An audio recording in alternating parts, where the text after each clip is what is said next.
नमस्कार साथियों, स्वागत है आप सभी का आरएनए बाय अंकित अवस्थी सर पर। मैं हूं अंकित अवस्थी। ये जो आज सेशन हम करने जा रहे हैं ये बहुत ज्यादा इंपॉर्टेंट सेशन है आपके एग्जाम पर्सपेक्टिव से, और विशेष रूप से जो इंडियन पॉलिटी पढ़ने वाले मेरे मित्र हैं उन सब के लिए ये बहुत काम का है। चलिए शुरुआत करते हैं। खबर कुछ इस प्रकार से है कि हाल ही में सुप्रीम कोर्ट ने यह कहा है कि वो 21 साल उम्र नहीं करने वाली। किस चीज की उम्र नहीं करने वाली? लड़कियों के विवाह की जो न्यूनतम आयु है, जो फिलहाल 18 साल है, उसे बढ़ाकर 21 साल नहीं करेगी। अब आपके दिमाग में सवाल आएगा, क्या सुप्रीम कोर्ट कर सकती थी क्या? हाँ, बिल्कुल कर सकती थी, लेकिन सुप्रीम कोर्ट ने फिर इनकार क्यों कर दिया? बस आज के सेशन में यही तो जानना है। क्योंकि सुप्रीम कोर्ट ने तर्क देते हुए यह कहा है कि भाई ये काम संसद का होना चाहिए, सुप्रीम कोर्ट का नहीं। कानून बनाने का जो कार्य है वो संसद करे तो बेहतर है, हम इस मामले में आगे इंटरफेयर नहीं करना चाहते।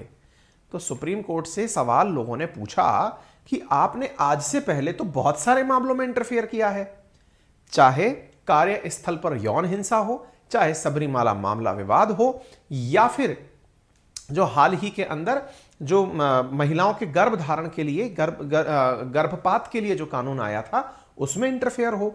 आपने तो किया है। अब अचानक आप अपने हिसाब से नियम क्यों बदल लेते हैं? आपने जो बात बोली कि आइडियलिस्टिक तरीके से संसद का काम होना चाहिए कानून का निर्माण करना, सुप्रीम कोर्ट का नहीं, ये तो वास्तविकता में हमारे संविधान के आर्टिकल 50 में लिखा है। लेकिन फिलहाल जो आपने तर्क दिया है, यह तर्क आपकी पुरानी बातों से मैच नहीं खाता। खैर, यदि आप इस बात को विस्तार से समझना चाहते हैं तो आइए सेशन की शुरुआत करते हैं। काफी इंटरेस्टिंग सेशन है और इसके अंदर जितने भी मूल अधिकार हैं, संसद से जुड़ी हुई जो बातें हैं, वो आपके एग्जाम पर्सपेक्टिव से काफी अच्छी होने जा रही हैं। साथियों, हाल ही के अंदर सुर्खी बनती है, Supreme Court decline request seeking uniform marriage age for man and woman. अच्छा, जैसे ही हम यूनिफॉर्म शब्द देखते हैं अचानक दिमाग की बत्ती जलती है यूनिफॉर्म सिविल कोड से। वास्तविकता में यहां यूनिफॉर्म सिविल कोड से कोई लेना देना फिलहाल इस कंटेक्स्ट में नहीं है। यहां पर यूनिफॉर्म सिविल एज का मतलब क्या हुआ कि आदमी और औरत की जो शादी की न्यूनतम आयु सीमा है वो एक जैसी कर दी जाए, दैट इज यूनिफॉर्म कर दी जाए। कितनी? 21 और 18 को 21 और 21 वर्ष कर दिया जाए। कौन माननीय थे जो ये चाहते थे? एक वकील साहिबान थे जिनका नाम अश्विनी उपाध्याय है। इन्होंने अपने द्वारा एक PIL, पब्लिक इंटरेस्ट लिटिगेशन, यानी कि जनहित याचिका सुप्रीम कोर्ट में दायर कर रखी थी। इनकी जनहित याचिका की सुनवाई खुद CJI की अध्यक्षता वाली बेंच कर रही थी, और उस बेंच ने यह कहते हुए इनकी याचिका को खारिज कर दिया कि इस विषय पर कार्य संसद को करना चाहिए, हमें नहीं। और यह कहते हुए संसद में जो दलीलें दी गई वो आज के सेशन के पॉइंट ऑफ व्यू से बहुत इंपॉर्टेंट है। फिलहाल के लिए जब हम आपसे ये बात कर रहे हैं तो ये सवाल या फिर ये जो विषय आज हम चर्चा में ले रहे हैं ये कई डोमेन को टच करता है, जैसे गवर्नेंस और कॉन्स्टिट्यूशन पॉलिटी, ये तो टच करता ही है, जो कि UPSC GS पेपर 2 का हिस्सा है। वहीं GS पेपर 2 के अंदर जो सोशल जस्टिस है, यानी कि सामाजिक समानता की, जब सामाजिक न्याय की जब बात होती है तब चाइल्ड मैरिज GS पेपर 2 का एक बेहतरीन पार्ट बनता है। सामाजिक न्याय की जब बात की जाए तो समाज के जो विभिन्न वर्ग हैं, चाहे फिर वो महिला पुरुष हो, वृद्धजन हो, दिव्यांगजन हो, उन सब के लिए एक समान भाव सरकार सुनिश्चित करे, इसलिए इस प्रकार की चीजें पढ़ने और पढ़ाने में काम की होती हैं। ठीक है, मैं कुछ आपको रेफरेंस के लिए क्वेश्चंस देता हूं जिन्हें आप कंटेंट के साथ जब सेशन पूरा हो जाएगा अभ्यास में भी देख पाएंगे। प्रीवियस ईयर क्वेश्चंस हैं जो कि सोशल जस्टिस से पूछे जा चुके हैं। ठीक है, इन क्वेश्चंस को आप सेशन पूरा होने पर मेरे टेलीग्राम चैनल अंकित अवस्थी सर, जो कि वेरीफाइड है, और GK by Ankit Awasthi sir, जो भी वेरीफाइड टेलीग्राम चैनल है, वहां पर प्राप्त कर लेंगे।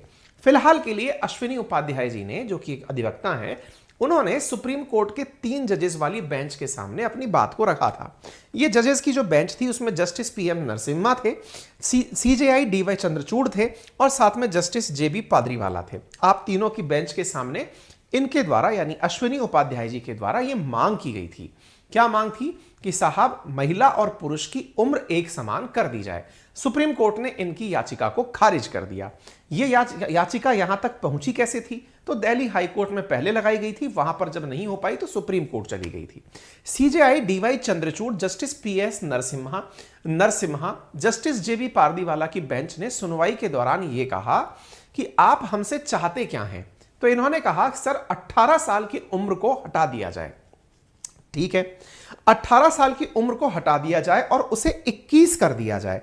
जब आप ये वाला पॉइंट सुनते हैं ना कि 18 को हटा दिया जाए, 21 कर दिया जाए, देखिए फिलहाल जो देश में है वो क्या है कि जो पुरुष हैं, एक सेकंड रुके आप, हमारे देश में फिलहाल क्या है कि जो हमारे देश के अंदर जो पुरुष हैं उनके लिए जो आयु की सीमा है वो कुछ इस प्रकार से निर्धारित है कि पुरुषों की सीमा 21 साल न्यूनतम आयु की सीमा, और महिलाओं के लिए 18 साल। अच्छा, बाय द वे ये निर्धारित कैसे हुई 21 और 18? इसके पीछे की भी लंबी कहानी है। लंबी कहानी शुरू होती है ब्रिटिश काल से।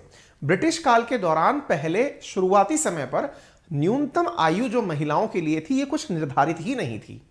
1891 में जाकर के ब्रिटिश काल के समय पर एक बार यह निर्णय लिया गया कि शादी की उम्र मिनिमम 12 साल तो की जानी चाहिए महिलाओं के लिए। 1891 से यह काम चलता रहा। 1929 में जाकर के शारदा मैरिज एक्ट के नाम से कानून बना, जिसमें निर्धारित किया गया कि महिलाओं की उम्र शादी के लिए 14 साल और पुरुषों की उम्र अधिक 18 साल न्यूनतम रखी जाएगी। 1929 से शुरू हुआ यह कानून फिर देश की आजादी तक चलता रहा। फिर उसके बाद महिलाओं की शादी की उम्र को 14 से बढ़ाकर 15 साल कर दिया गया। न्यूनतम आयु जो है वो 15 साल कर दी गई। और ऐसे ही देश की आजादी के बाद से लेकर 1978 तक देश के अंदर शारदा मैरिज एक्ट ही चलता रहा। शारदा मैरिज एक्ट के अंदर शादी के लिए जो न्यूनतम आयु थी वो 15 साल के 15 साल चलती रही। सन वर्ष 1978 में जाकर के इस 15 साल की क्राइटेरिया को बढ़ाकर 18 साल किया गया और पुरुषों की सीमा को 21 साल किया गया। यानी एक प्रकार से देश में एक लंबे समय तक आजादी के बाद भी शादी की न्यूनतम आयु 15 वर्ष ही थी। 1978 के बाद हुआ यह परिवर्तन, धीरे धीरे आगे बढ़ने लगा। शादी के लिए एक नियत आयु 18 वर्ष और 21 वर्ष निर्धारित कर दी गई। वर्ष 2006 के अंदर शारदा मैरिज एक्ट को हटा दिया गया और उसका स्थान लिया बाल विवाह निषेध अधिनियम ने। यानी एक प्रकार से बाल विवाह को रोकने के लिए यह कानून अब नए नाम से जाना जाने लगा। 21 वर्ष और 18 वर्ष न्यूनतम आयु रखी गई। 2006 से चला आ रहा, हालांकि 1978 से ही चला आ रहा है, लेकिन 2006 से यह कानून का नाम बदल चुका है। न्यूनतम आयु 18 वर्ष निर्धारित है। फिर आज इसके पीछे मांग उठती है कि यहां पर महिलाओं को पुरुषों के बराबर अधिकार दिया जाए, महिला सशक्तिकरण पर फोकस किया जाए, तो उम्र को 18 से बढ़ाकर 21 वर्ष कर दिया जाए। 18 से 21 की जो ये मांग है ये फिलहाल संसद में भी लंबित है। संसद इसके ऊपर कानून बना रही है। 2021 से वो हाई पावर्ड कमेटी के पास गया हुआ है, लेकिन इसी बीच में अश्विनी उपाध्याय नाम से जो वकील साहब हैं ये इस मांग को लेकर सुप्रीम कोर्ट के सामने प्रकट होते हैं और ये सरकार से, सुप्रीम कोर्ट से कहते हैं कि ये जो न्यूनतम आयु है 18 साल, आप इसे हटा दीजिए। सुप्रीम कोर्ट ने कहा कि यदि हम 18 साल वाला फिगर हटा देते हैं, मान लीजिए कि आपके कहने से हमने 18 साल वाला फिगर हटा दिया, तो पॉइंट नंबर 1, फिर तो न्यूनतम आयु कुछ रह ही नहीं जाएगी। अगर मान लीजिए पुरुषों के लिए तो 21 साल कह दिया, महिलाओं के लिए आपने 18 साल कह दिया, लेकिन अगर हमने 18 साल वाला क्राइटेरिया हटा दिया फिर तो कोई एज रह ही नहीं जाएगी, फिर तो किसी भी उम्र की शादी को वैलिडेट किया जाना होगा। तो उपाध्याय जी ने कहा कि नहीं साहब, 18 साल हटाने का मेरा मतलब यह है कि आप 21 साल का कानून भी बनाने की कह दीजिए, अर्थात आप 18 हटाइए लेकिन 21 बनाइए। तो भाई एक बात ऐसी है, सुप्रीम कोर्ट ने उपाध्याय जी से कहा कि आप 18 हटाकर 21 करने की अगर हमसे कहते हैं तो हम अगर यह कह दें कि 21 साल का काम हम नहीं करेंगे, इसे संसद करे, क्योंकि कानून बनाने का काम संसद का है।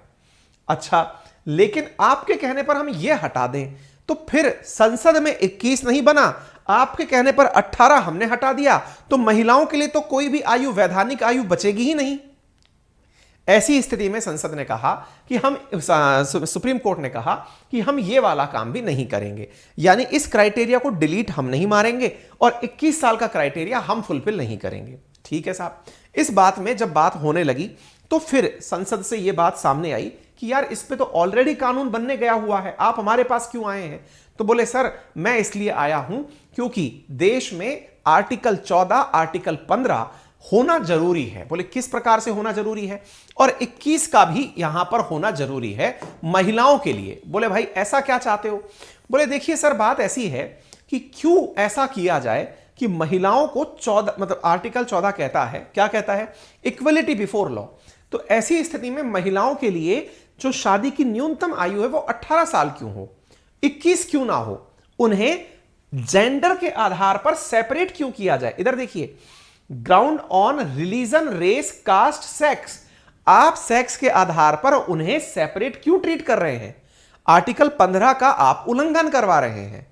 और आर्टिकल 14 जब कहता है कि हमारे देश के अंदर हर व्यक्ति समान है, तो समानता में महिलाओं को 18 साल की न्यूनतम आयु के साथ में बराबरी का हक कैसे मिल सकता है। तो सुप्रीम कोर्ट में इस मसले पर बहस हो रही थी।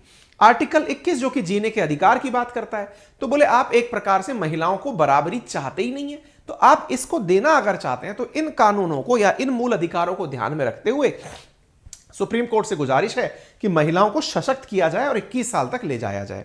सीजेआई ने कहा कि भैया देखो, 18 साल की अगर हमने उम्र हटा दी तो 5 साल की बच्ची की शादी भी फिर वैध हो जाएगी, क्योंकि हटाने का काम अगर हम करना चाहें, क्योंकि हमसे यह कहा जाता है आर्टिकल 13 के तहत जुडिशियल रिव्यू के दायरे में रखते हुए कि कुछ अगर गलत है तो उसे हटा दो। तो अगर आपकी बात हम मान लें कि 18 वाला क्राइटेरिया हटा दें तो भाई हटाते ही तो 5 साल की शादी भी वैध हो जाएगी।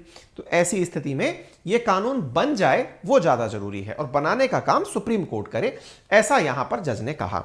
आपको अब मैं थोड़ा सा सरकार की तरफ लेकर चलता हूं। देखिए साथियों, आज से लगभग 1 साल पहले जब यह कानून सबसे पहले संसद में पहुंचा था, तब भी मैंने आप लोगों को यह सेशन कराया था। हमारा जो वो पुराना चैनल था जिस पर हम काम किया करते थे, उस पर मैंने यह सेशन करवाया था कि लड़कियों की शादी की उम्र अब 18 की जगह 21 साल होगी। यह क्यों कराया था? क्योंकि असल मायने में केंद्र सरकार के द्वारा इस विषय को ध्यान में रखते हुए एक प्रयास किया गया था। क्या प्रयास किया गया था? भारत के अंदर एक बिल इंट्रोड्यूस किया गया था लोकसभा में। कब इंट्रोड्यूस किया गया था? वर्ष 2021 में लोकसभा के अंदर एक बिल इंट्रोड्यूस करते हुए कहा गया था कि महिलाओं और पुरुषों की जो उम्र है शादी की वो यूनिफॉर्म होनी चाहिए। यह बिल लोकसभा के अंदर पारित किया गया था, लाया गया था स्मृति ईरानी जी के द्वारा। लेकिन यह बिल उसके बाद से हाई पावर्ड कमेटी के पास में है, और यह कमेटी तब से इस बिल पर विचार ही कर रही है, यानी लोकसभा में भी ऑलरेडी यह मुद्दा विचाराधीन है। ठीक है, तो यहां तक उम्मीद है आप लोगों को बात समझ में आ जाए। अब दूसरी बात यहां पर निकलती है, एक चीज तो अब तक क्लियर हो जानी चाहिए, संसद का स्टैंड क्या है। संसद में बिल ऑलरेडी प्रस्तावित है, कमेटी के पास गया हुआ है, संसद खुद चाहती है कि यह कानून बने, महिला और पुरुषों की शादी की उम्र एक समान हो। सुप्रीम कोर्ट ने जो कहा वो आप लोगों के लिए 2-4 बहुत इंटरेस्टिंग पॉइंट दे गया। इवन एक इतना अच्छा पॉइंट दे गया जो वर्ष 2015 के अंदर यूपीएससी प्रीलिम्स में सवाल पूछा गया था कि देश के अंदर संविधान की संरक्षक यानी कस्टोडियन कौन है। हालांकि उस समय प्रीलिम्स में 4 ऑप्शंस दिए गए थे, the president of India, the prime minister of India, the Lok Sabha secretariat और सुप्रीम कोर्ट ऑफ इंडिया। इन 4 ऑप्शंस में तो सुप्रीम कोर्ट ऑफ इंडिया सही जवाब था, लेकिन आज सुप्रीम कोर्ट ने जो आंसर दिया है वो आंसर भविष्य में अगर पेपर में पूछ लिया जाए तो आपके दोनों आंसर करेक्ट होंगे। दूसरा कौन सा आंसर होगा?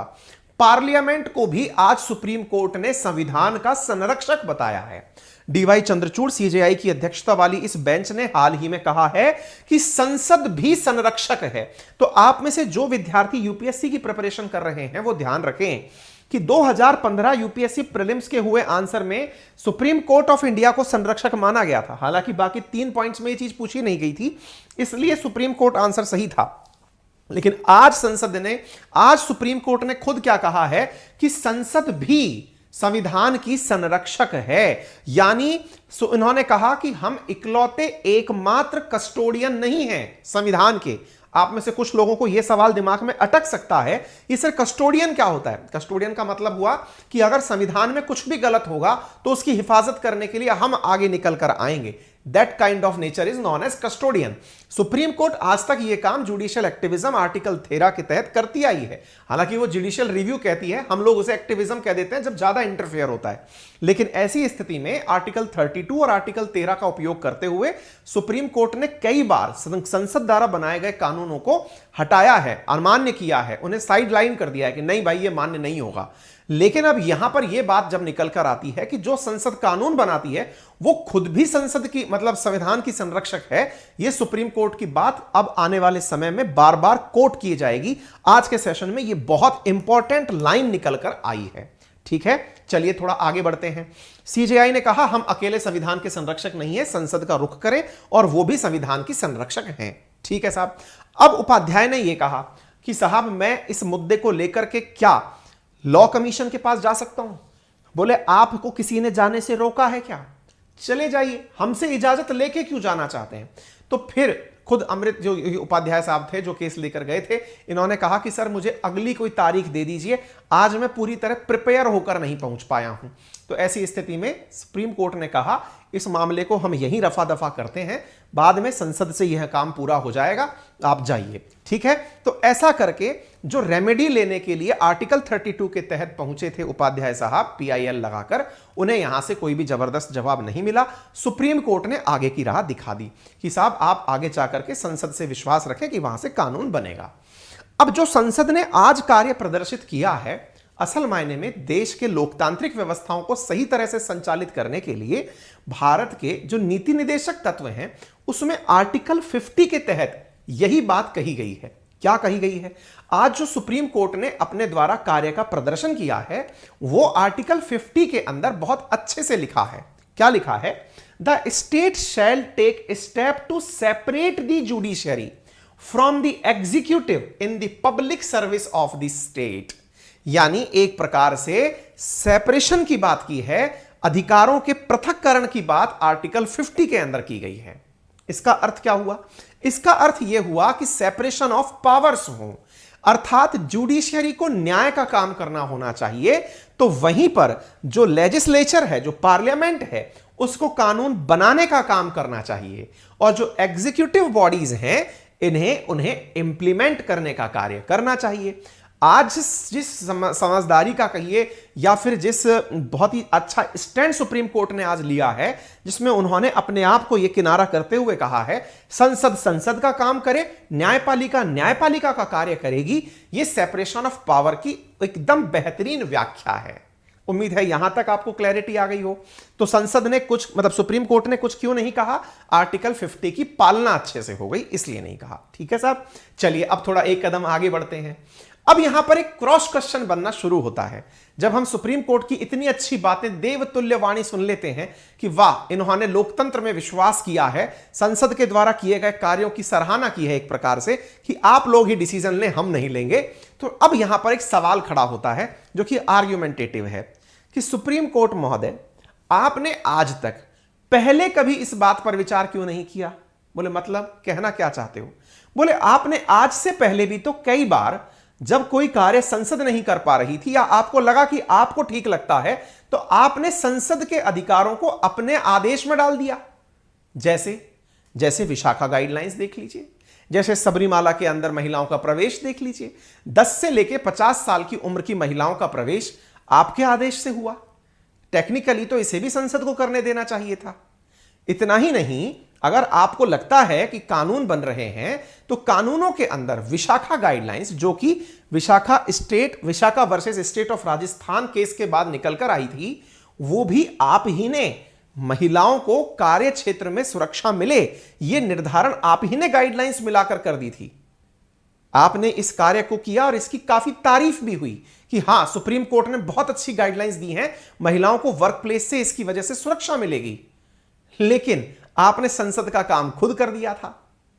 पहले आपने संसद का काम खुद कर दिया, कानून बनाने वालों की जगह कानून के रखवालों ने कानून बना दिया है। इतना ही नहीं, आपने हाल ही के दिनों में जो गर्भपात संबंधी नियम बन रहे थे, उसमें गर्भपात के समय को 20 हफ्ते से बढ़ाकर 24 हफ्ते आप ही ने किया है। क्या सही माना जाए? आप तब सही थे कि आज सही हैं? बोले इस पर तो आप डिबेट करते रहिए, सुप्रीम कोर्ट ने आपको अपने जवाब के साथ छोड़ दिया है। फिलहाल के लिए अब हम वापस संसद पर आते हैं। संसद क्या कर रही है? संसद क्या कर रही है? तो संसद ने, जैसा मैंने आपको बताया, लोकसभा के अंदर इस बिल को इंट्रोड्यूस किया हुआ है, डाला हुआ है।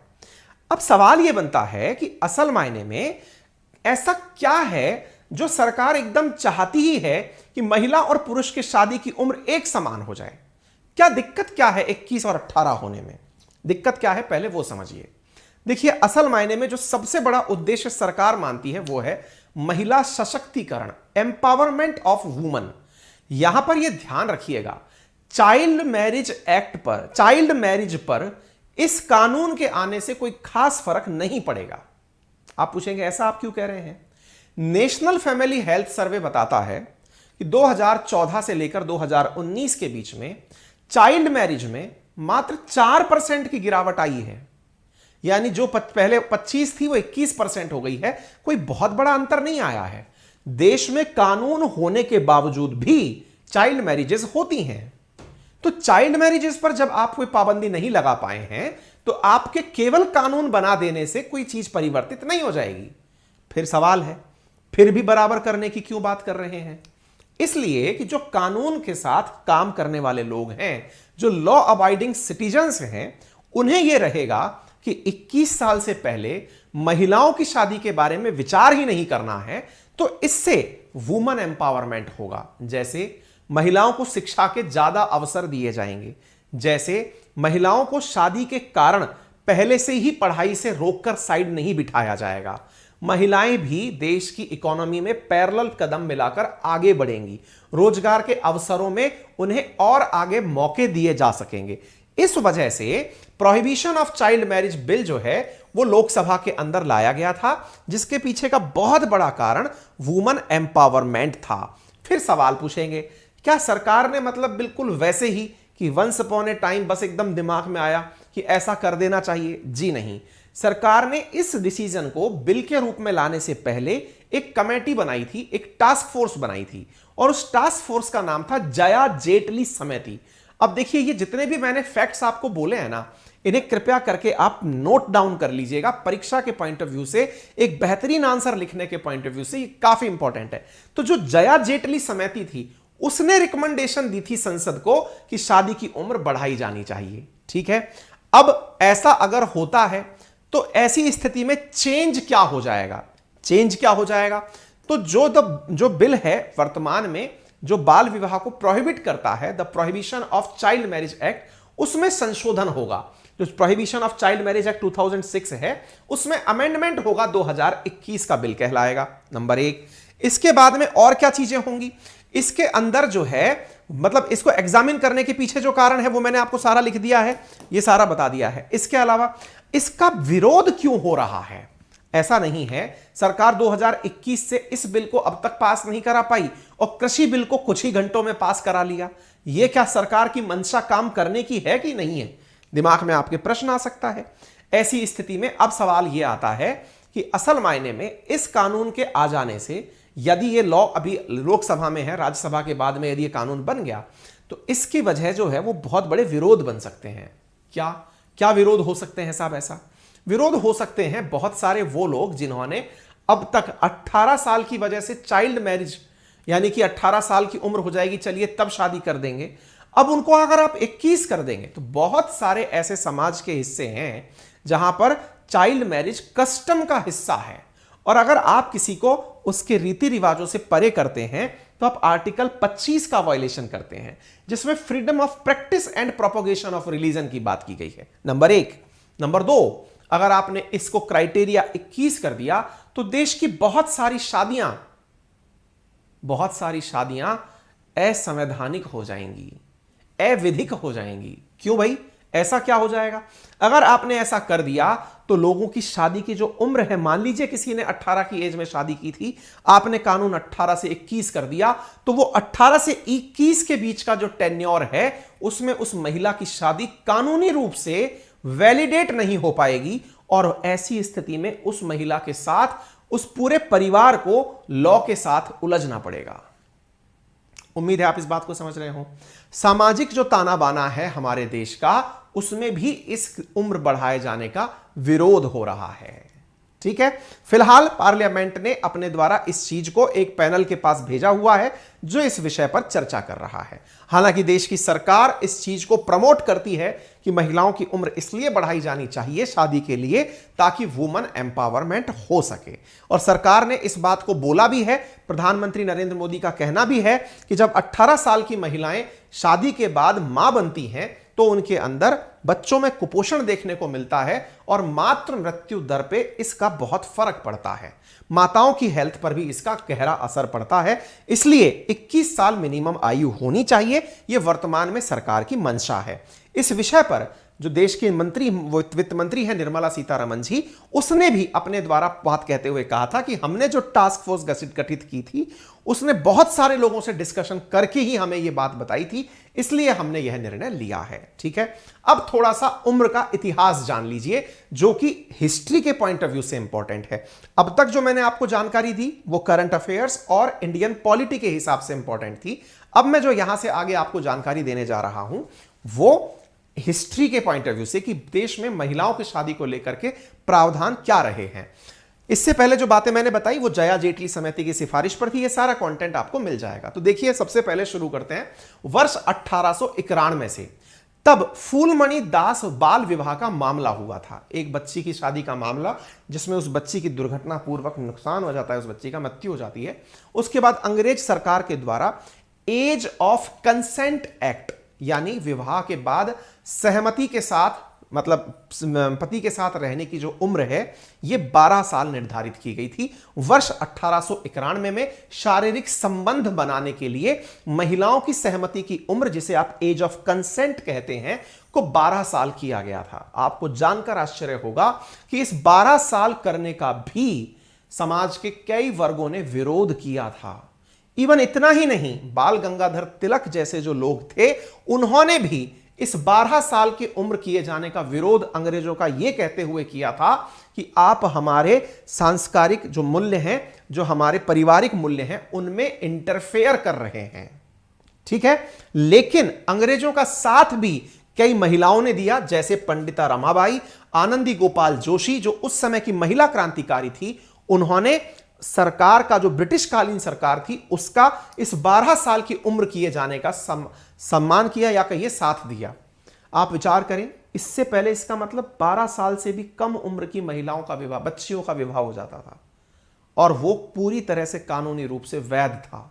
1891 के बाद 1929 में आया चाइल्ड मैरिज रिस्ट्रेंट एक्ट, जिसे शारदा एक्ट के नाम से भी जाना जाता है। यह लाया गया था राय साहिबा हरविलास शारदा के द्वारा। इसके अंदर महिलाओं की शादी की जो न्यूनतम उम्र है वो 14 वर्ष रखी गई और पुरुषों के लिए, लड़कों के लिए 18 वर्ष रखी गई। और यह एज क्राइटेरिया देश की आजादी तक चलता रहा। आजादी के बाद यह बढ़कर के 14 से 15 वर्ष कर दिया गया। आगे सुनते हैं। 2006 से पूर्व 1978 के अंदर इस कानून में एक बार और बदलाव किया गया और उस बदलाव के अंदर मैं वो फैक्ट लेकर आया था, पता नहीं आप लोगों के लिए डाला कि नहीं डाला मैंने।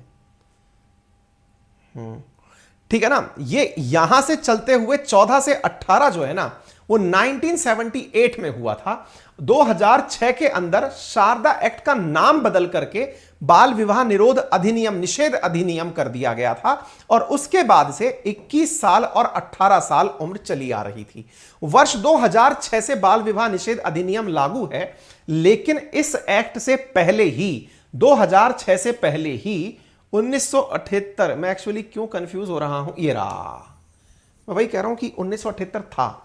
1978 तक, ये चीज फैक्ट याद रखिएगा, कई बार पेपरों में सवाल पूछ लिया जाता है कि महिलाओं की जो शादी की न्यूनतम उम्र है वो 15 साल कब तक थी, 1978 तक थी। या फिर यूं पूछा जा सकता है महिलाओं की शादी की जो न्यूनतम उम्र है वो 18 साल कब की गई, तो वो 1978 में की गई थी। ठीक है ना, ये ध्यान रखिएगा। 1929 में 14 साल थी, 47 में 15 साल हुई, कब तक चली, 78 तक चली, 78 में 18 साल हुई। ठीक है, उसके बाद से इस कानून में शारदा एक्ट का नाम चलता रहा। शारदा एक्ट 2006 में बदल दिया गया और 2006 में बदलकर इसका नाम क्या रख दिया गया, बाल विवाह निषेध अधिनियम कर दिया गया। नाम बदला था, एज अभी भी 18 ही थी। अब उसी निषेध अधिनियम में संशोधन किया जा रहा है 2021 में, तो क्या बन जाएगा, बाल विवाह निषेध संशोधन अधिनियम। ठीक है, 2021, जिसमें न्यूनतम आयु 18 से बढ़ाकर 21 की बात की गई है। उम्मीद है आपको ये सारे फैक्ट्स अच्छे से समझ में आ गए हों। ठीक है, क्लियर है। यदि ये जानकारी आपको समझ में आ गई हो, फैक्चुअली आपको ये जानकारी मिल गई हो, तो एक बार मुझे थम्स अप करके बता दीजिए कमेंट बॉक्स में कि हाँ आपको ये बात क्लियर हो गई है। तो मैं इस सेशन के अंदर और हर दिन ये कोशिश कर रहा हूं कि आपके जितने भी सेशंस हैं ये स्टूडेंट्स को ध्यान में रखते हुए कौन से मूल अधिकार की बात इनमें ज्यादा हो, किस प्रकार से इतिहास से इसे रिलेट किया जा सके, तो करंट के विषय को हमने इतिहास और पॉलिटी के साथ घोलकर आपको देने का प्रयास किया है। आपको यह हमारा प्रयास कैसा लगा कमेंट बॉक्स में जरूर बताएं। अधिक जानकारी के लिए आप हमारे साथ कनेक्ट रह सकते हैं।